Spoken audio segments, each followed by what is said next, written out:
Welcome back. This week on Boring Gear Reviews, we've got the Dreadbox Effects Darkness.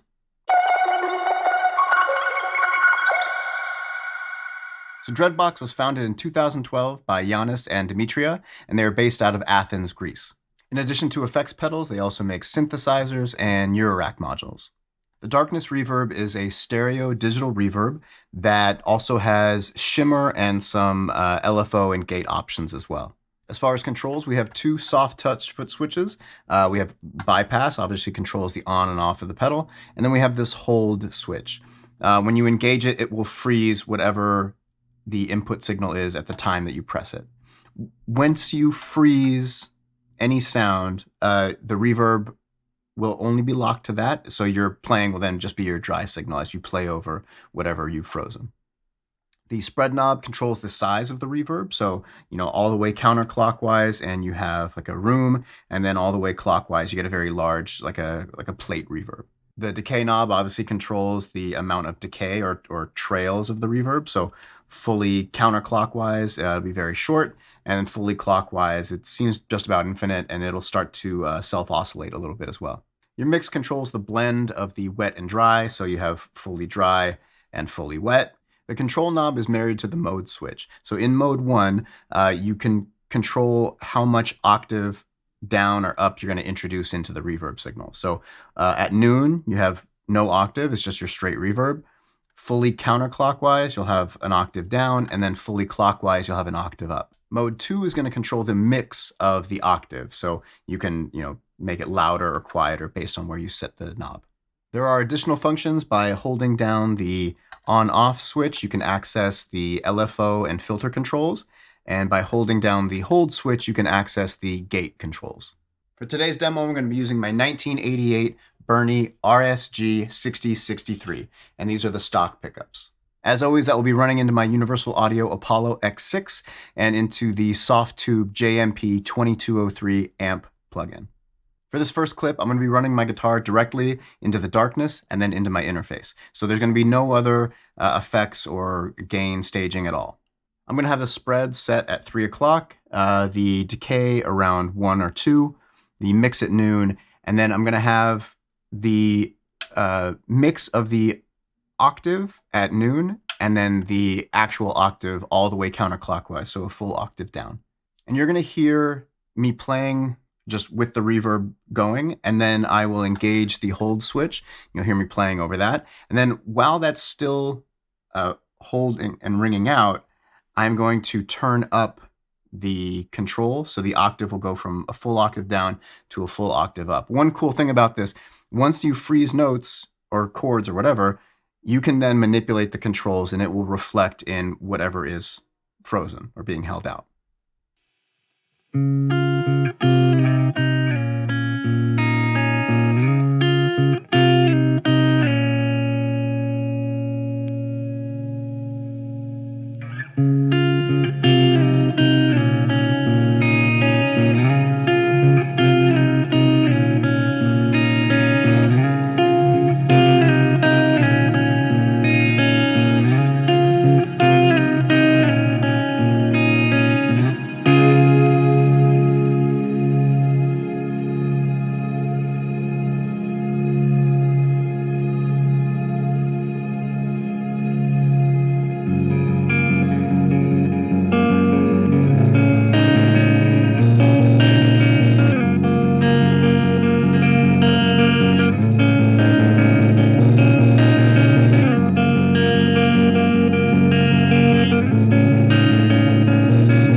For this next section, I'm going to use the Smallsound, Bigsound, fuck Overdrive, and then into the darkness. And surprisingly, one of my favorite settings on this pedal is using it like as a really big room. So that's what I'm going to do. I'm going to crank the spread all the way up and roll off the decay completely. I'm going to have the mix around 2 o'clock and then no shimmer, or no octave rather. So I just turn it to mode 2 and then I turn it all the way off. This adds like a glassiness to the guitar tone that I really, really like. And like kind of like the perfect amount of space and air around all the notes. Oftentimes with room reverbs, it sometimes feels too much like a reverb, but this feels like you're playing in a big room. And I really like it. Super, super cool. Enjoy.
Okay, so now we're going to get into the LFO. So I'm going to hold down the bypass switch, and I'm going to adjust these 3 knobs here. The LFO depth will be set around 2 o'clock, the LFO speed around 10, and the filter at noon. For the main controls, I'm going to max out the mix, so it's going to be 100% wet, and I'm also going to max out the mix of the octave control, and I'm going to run it as a full octave down. The spread will be all the way up, and then the decay will be around 3 o'clock, so a very long decay. This is like a very kind of a dark, ambient pad type of a sound.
So now we're going to use the darkness as a large kind of plate reverb. You'll hear just a very nice kind of, standard is the wrong word, but I guess it's kind of accurate. Is it like a kind of a standard plate reverb, like what you would expect? In the front of the chain will be the Smallsound, Bigsound, fuck again, and then after the reverb, I'm going to add another drive pedal, the Icarus from Caroline Guitar Company. The fuck overdrive is set kind of like a light to mid gain, and then I have the Icarus maxed out. And what's nice about this darkness pedal is that it handles drive before and after really well. It doesn't blow out or become unusable. So it still manages to maintain all the articulation and note separation that you'd want in like a distorted tone, while still feeling kind of big and chaotic. One of the fun things about reverb is that you can place drive before and after and come up with totally different sounds. As one of the things I love about building big pedal boards is that you can, duplicate effects, but have them in different spots on the signal chain and create wildly different tones. Comment below with where you put reverb on your board and why.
And that was the Darkness reverb from Dreadbox Effects. This is a very solid and fun reverb. It can be very straightforward, and then obviously you have options for shimmer and freeze effects, and there's this LFO and gating elements. There's a lot of options with this where you can use it very straightforward as just a all-purpose reverb, or you can get pretty experimental and create some really unique tones and textures with it. I love the layout and the design. The enclosure is super unique.